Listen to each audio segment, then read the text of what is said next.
ஃபாரின்ல இருக்க எல்லா இந்தியன்ஸுமே இந்த ஒரு கார்டை வச்சிருப்பாங்க. ஓசிஐ, அதாவது ஓவர்சீஸ் சிட்டிசன்ஸ் ஆஃப் இந்தியா. இந்த கார்டு எல்லா வெளிநாட்டுல இருக்கக்கூடிய எல்லா இந்தியர்களுமே வந்து இந்த ஒரு கார்டை வந்து அப்ளை பண்ணியிருப்பாங்க.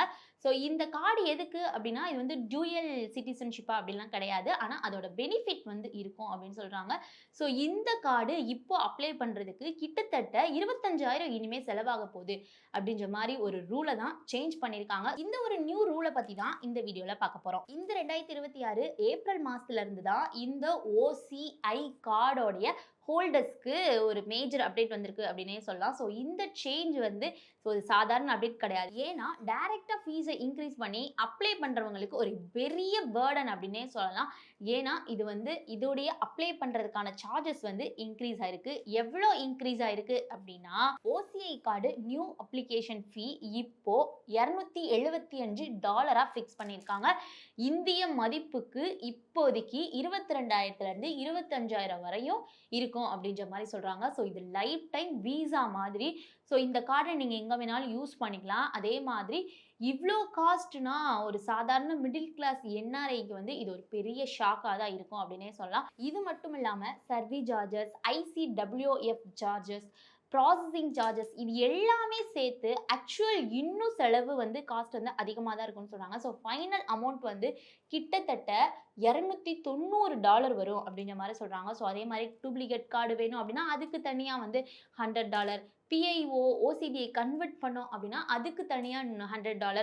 ஸோ மைனர் அப்டேட்ஸ்க்கு கூட வந்து ஃபீ இருக்குது அப்படின்னே சொல்லலாம். ஸோ இது எப்படி இருக்குது அப்படின்னா, ஃபாரினில் வேலை பார்க்குறதா இருக்கட்டும், இல்லை ஃபாரினில் இருக்கிற இந்தியன்ஸை இன்டைரக்ட்லியாக ஸ்விஸ் பண்ணுற மாதிரி பாலிசி மாதிரி இருக்குது அப்படின்னே சொல்கிறாங்க. ஸோ ஓசிடி கார்டோட பெனிஃபிட்ஸ் என்ன அப்படின்னா, லைஃப் டைம் விசா மாதிரி தான் நான் முன்னாடி சொன்ன மாதிரி. ஸோ இந்தியாவில் ஸ்டே ரெஸ்ட்ரிக்ஷன் இல்லை, அதாவது இந்தியாவில் இருக்கிறவங்க இந்தியர்களுக்கு வந்து ஸ்டே ரெஸ்ட்ரிக்ஷன் கிடையாது.